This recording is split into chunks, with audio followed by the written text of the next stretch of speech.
Imagine a room so quiet your heartbeat screams. The air thick with the smugness of men who've already judged you. I'm Lila Grayson, 28, once a girl clutching coffee on their sights. Now a woman they dismissed with a smirk. You don't have the gut. My father's words, pitiful kid. Not the sharp one, echoed as I stood there, 25. My dreams torched by their laughter.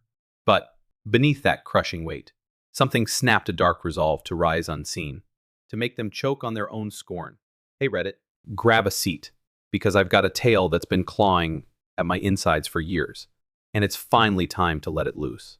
I'm Lila Grayson, 28, the youngest in a family that's all sharp edges and sharper expectations. And if you've ever heard of Grayson and Sons, the Lux home design giant that once owned the West Coast, you know, my last name carries a hell of a shadow. Growing up, I thought hard work would carve me a spot in that legacy, not just as the only daughter, not just as the kid trailing behind, but as someone who could hoist the Grayson flag high. Spoiler, I was wrong, and it gutted me. Picture me at 15, all knobby knees and big dreams, dodging nails on construction sites while my dad, Victor, and my brothers Miles, 34, and Theo, 32 tossed blueprints back and forth, like they were gods shaping the earth. I'd clutch a clipboard, fetch coffee, my voice a whisper they'd drown out with chuckles. Nice try, Lila, they'd say, like I was a kid playing pretend. I didn't sulk, I hustled, snagged every internship, burned midnight oil over contracts, memorized market trends until I could recite them in my sleep. By 22, I had an MBA swinging from my belt. By 23, I was steering regional projects that raked in cash. But to them, I was still the little sister with a cute hobby, not a leader. The first time I dared mention succession at a board meeting, I was 25, heart pounding, palms sweaty. My pitch, tight 5 years of growth, mapped out, new markets, scoped, a vision to drag Grayson and Sons into the future. I barely got 3 slides in before Dad cut me off, his voice booming. You're not one of us, Lila. The room icing over, my breath snagging in my throat. Excuse me, I choked out, but he didn't even glance my way, just shuffled his papers. This empire's built by men, run by men. You're smart, sure, but this isn't your game. You don't have the gut for it. Miles smirked across the table. Theo lounged like it was a show. Mom stared at her lap. Nobody said a damn word, not even Uncle Jack, who'd once whispered, I'd be the company's savior. You're too soft. Dad piled on, like he was tossing me a lifeline.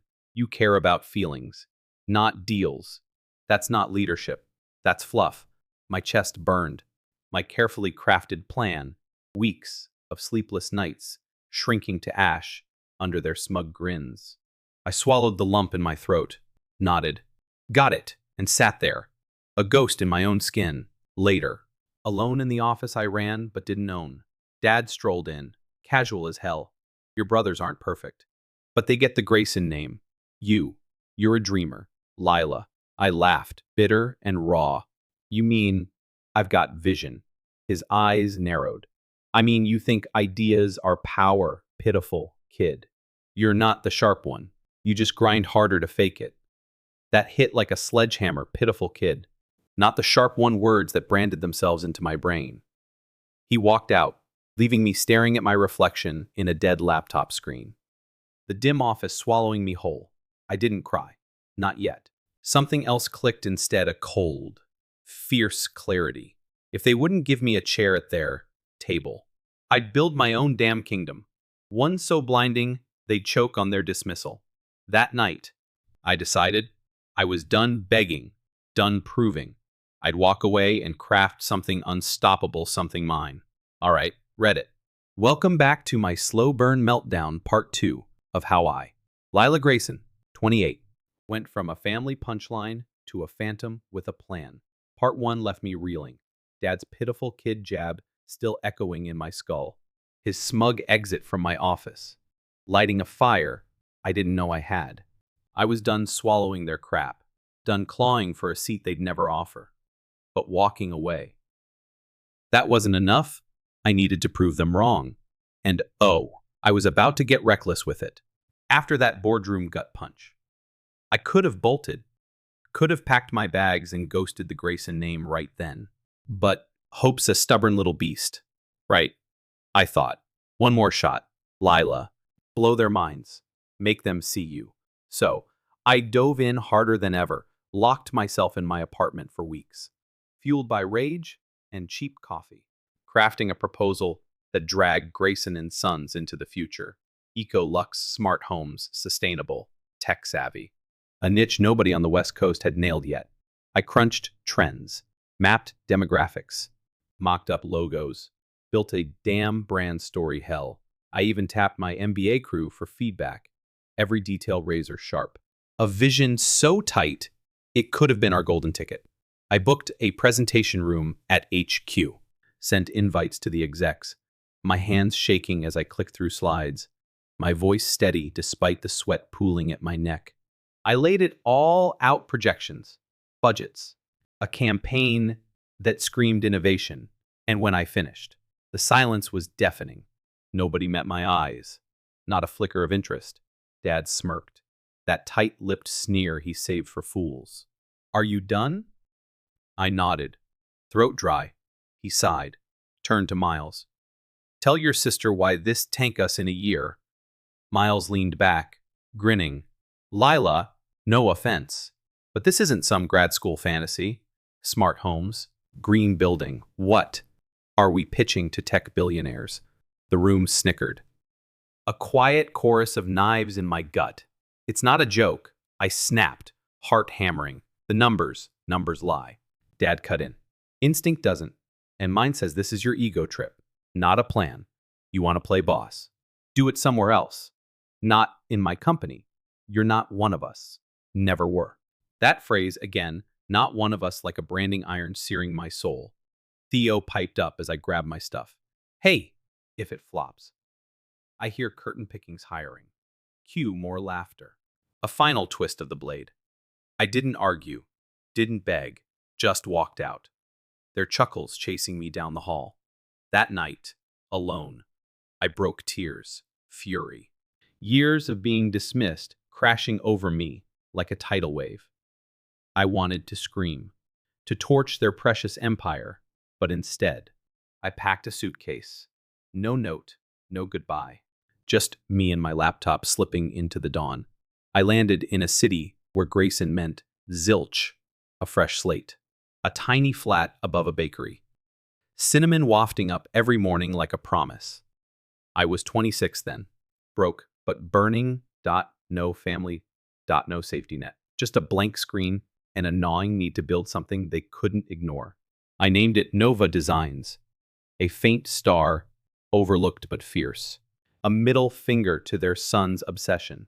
That first year, brutal savings gone, ramen dinners, pitching to anyone who'd listen, small gigs for custom eco-renos, every no a bruise, every yes a lifeline. Failure wasn't an option. I didn't just want to win. I wanted to eclipse them, and I do it my way. Hey Reddit, back for part 3 of my revenge-fueled glow-up Lila Grayson, 28, ex Grayson and Sons reject. Now a rogue with a mission. Part 2 left me ditching my family's shadow, planting roots in a new city with Nova Designs. My scrappy little star starting to flicker. This is where I go from broke and pissed to a quiet threat. Building something so slick, they won't know what hit them till it's too late. Buckle up, because this is where the drama gets delicious. That first year with Nova was a grind. Think 3 AMN, IGHTS, hunched over blueprints. My tiny apartment, a mess of noodle cups and ambition. Pitching to skeptical contractors, boutique devs, even random homeowners who'd rather haggle than dream. Most shut me down, but a few bit small eco-smart renos for rich folks who wanted green lux. And I treated those gigs like they were gold mines. Drafting, sourcing, haggling with subs. Every detail mine because losing wasn't on the table. By year's end, I had 5 employees, a shoebox studio, and a client list that whispered my name in the right corners. Nothing flashy, just a hum they couldn't trace. I kept my eye on Grayson and Sons, not out of nostalgia, but hunger. They were still strutting in the press, coasting on their name, peddling dated designs while the market shifted under their feet, blind as bats. Me, I got smart, hired Mia, a marketing whiz who ditched a rival firm, and we carved Nova into a scalpel clean, sustainable. Aimed at the clients Dad always ignored, young pros, women-led homes, tech-savvy families craving personal flair. We bid on mid-tier commercial jobs, the kind Grayson used to snag without blinking, and started winning quietly, under their noses. A no-name outfit, outpacing their swagger, behind the scenes. I poached their people, the good ones, the forgotten ones. Project managers like Sam, who'd been my lifeline back in the day. Designers like Priya, who'd been stuck fetching coffee. Assistants with stories mirroring mine. Tired of being ghosts. One by one, they jumped ship, whispering, "Lila, you've got something real here." And Nova grew. A crew of misfits with fire in our veins. Our star burning brighter while Grayson and Sons stared at the ground. 18 months in, I'm in a meeting with a big shot client. Their eyes flicking between Grayson's stale bid safe, lazy, predictable, and mine, sharp, fresh, alive. "Who are you?" they ask, flipping through Nova's proposal. This is smart. It's what I didn't know I needed. I grin. Just someone with a point to prove. And we snag the deal then 2 more. Each one chipping at Grayson's throne. Their name losing its shine. Their charm curdling. And I'm just warming up. I stayed silent. Let them scoff in their boardrooms. Let them think I'd vanished pathetic little Lila. Gone for good because invisibility. That's my superpower. Reddit. They didn't know Nova was me. Didn't know I was the competition bleeding them dry. And I loved it. Every win a jab to Dad's not one of us. Every contract a brick in my own empire. By the time they'd catch on, I'd be too big to dismiss. Too fierce to fight game on. And they didn't even know they were losing. My saga Leela Grayson, 28. The invisible architect of Nova Designs. Turning my family's dismissal into their downfall. Part 3 had me building in the shadows. Sniping contracts. Poaching talent. Watching Grayson and Sons swagger while I sharpen my claws. Now, the cracks start showing. And I'm not just a ghost anymore. I'm the reckoning they never saw coming. This one's messy, dramatic, and oh so satisfying. So let's dive in. Grayson and Sons still looked untouchable, gleaming HQ glossy ads. Trucks, with their bold logo screaming legacy, but I could smell the rot. A slow bleed they couldn't hide. It started small, a canceled resort gig in Oregon. A fat contract they'd banked on, yanked last minute for creative differences. Except I knew the truth. Nova swooped in with a leaner vision, sharper execution, cheaper overhead. And they picked us. Then layoffs hit junior designers first. Then the receptionist who'd known me since I was a kid. Then Sam, that loyal project lead I'd once leaned on, his voice shaky when he called. "Lila, they're cutting deep. Got anything?" I didn't gloat. Just sent the offer. "Welcome to Nova." And he jumped. Another brick stolen from their crumbling wall. The real gut punch landed 6 months later, a massive government contract for eco-retrofits. Multi-year. Millions on the line. Grayson's golden goose they didn't even fight for. So sure their name would seal it. But the world had shifted. Buyers craved innovation, sustainability, not nostalgia. And Nova delivered, snagging it clean out from under them. Their press release was a train wreck, mumbling about market shifts and rising competition. No mention of us. But I felt their sweat. Their polished social media turning desperate, aping our vibe. Hashtags. Even a half-baked eco-initiative that screamed panic, tone-deaf and late. I laughed they were chasing a shadow. And I was winning. Industry whispers grew mismanagement. Family fights. Cash flow drying up. I didn't start them. Didn't need to. Truth festers when fear sets in. And Grayson and Sons was spooked. I caught it firsthand at a trade expo, lurking in the crowd. No badge, just watching. Their booth was shoved in the back. Smaller, sadder. Miles and Theo forcing smiles. Fewer suits stopping by. A developer I'd pitched to weeks earlier brushed off Miles's brochure. Sorry, I'm with Nova. They're killing it, and walked away. Miles's face fell, mask cracking. He hissed to Theo, "Who the hell is Nova?" I smirked from the shadows. The reckoning was creeping closer. Then came the Thursday that broke them. Open rain streaking my office window.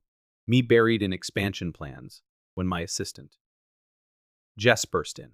"Lila, you've got to see this." Shoving a tablet at me. The headline screamed, "Grayson and Sons hit with lawsuit delays, breaches, chaos and expos.raw and brutal.emiss deadlines.budget blowouts, internal leaks." Maybe even from folks I'd poached. Dad's empire was hemorrhaging, and the world smelled blood. I didn't cheer, didn't dance, just leaned back, breathing slow. This wasn't revenge, it was proof. Undeniable that I wasn't the pitiful kid he'd branded me. That same day, my phone buzzed, "Mom." One line, "Your father saw the article. He's been quiet for hours." No guilt stirred. No triumph either. Just a hollow calm. They'd mocked me out of their world, and now that world was caving in. Their pride, the architect of their fall. Nova wasn't just beating them, it was burying them, and they still didn't know it was me, their little dreamer, pulling the strings. But the curtain was lifting, Reddit, and I was ready to step into the light.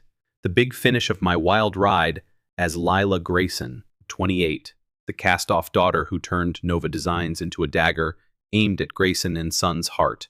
Part 4. Left them reeling lawsuits. Losses. Their empire cracking while I stood in the shadows, untouchable. Now, it's time to step out, face them, and rewrite the story they tried to erase me from. This is raw, emotional, and epic. Let's close it out. It started on a Monday, me sipping black coffee, tweaking designs for a Seattle Eco-Lux project, when Jess bolted in, pale as a sheet. "Lila, you're trending." I blinked. "What?" She shoved her phone at me. Lila Grayson, youngest female CEO. Built Nova Designs to outshine family legacy, CNN, Forbes. Everywhere. My face plastered across screens. Clips from a tech talk I'd given. Shots of Nova's sleek HQ. A stark contrast to Grayson's fading glass tower. The kicker. The Ghost founder, how she quietly crushed Grayson and Sons, side-by-side stats of their flops and our wins. Brutal and public. The world drawing battle lines I hadn't even asked for. My phone exploded. Reporters.investors. Classmates. Then Mom, your father, saw it. Hasn't spoken since. I stared. Not smug, not sad, just still. Years of not one of us dissolving. As the world crowned me instead. My publicist called. Primetime interview. National TVUN. I hesitated. Nova wasn't about fame. It was freedom, but this was my mic drop. Yeah, let's do it. 3 days later, I'm in a Navy suit, understated power, no theatrics, just me. The host digging in. Daughter of Victor Grayson. Right. I smiled. Yep. Why hide it? You didn't, I said. I just stopped begging to belong. She pressed. And now you've outdone them. It's not about that.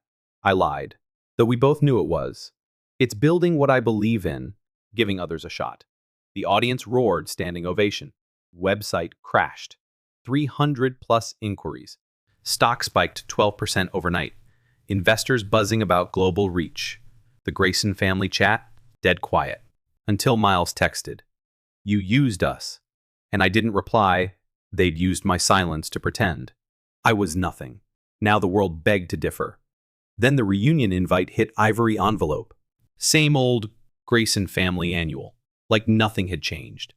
Hosted at the estate that once spat me out. 4 years ago, they'd laughed me off, called me pitiful. Now they wanted me back.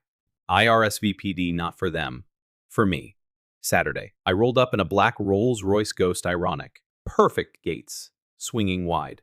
The guard gaping as I stepped out. Ivory suit, quiet fire. Every eye tracking me through the foyer. Whispers rippling. Conversations choking. Mom hugged me, soft. You're incredible. Her regret flickering. Let's not fake it, I murmured back. Her sad smile agreeing. Miles and Theo froze by the fireplace, jaws tight, eyes darting to my keys. But I didn't stop. Straight to the patio where Dad stood, alone, staring at his crumbling kingdom, smaller than I'd ever seen him. He turned, voice low. You came. I did, I said. He studied me. Made quite a name. Huh. Silence, then strained. Lila. I might have been wrong. I didn't laugh, didn't flinch. Might have. He pressed. The company's tanking. Your brothers. We need you. And there it was, desperation, not pride. I met his gaze, calm. You said I wasn't smart, just a pitiful kid with no power. He didn't deny it. Now you want my help. His mouth opened. I cut in. I'm not here to save you. Dad. I built Nova while you mocked me. Became everything you swore I couldn't. He stared. Lost. Good, I said, turning, then glanced back. You were right once. I'm not like you, and I'm damn glad. I walked out, heads parting. No groveling, no gloating. I'd won. Not for their nods, but for me. The roles purred to life. I looked back, not at them. At the girl who'd begged to be seen and grinned. She wasn't begging anymore. She was leading. Lila Grayson. Youngest CEO, the name they'd never erase. A star that outshone their sun, burning free.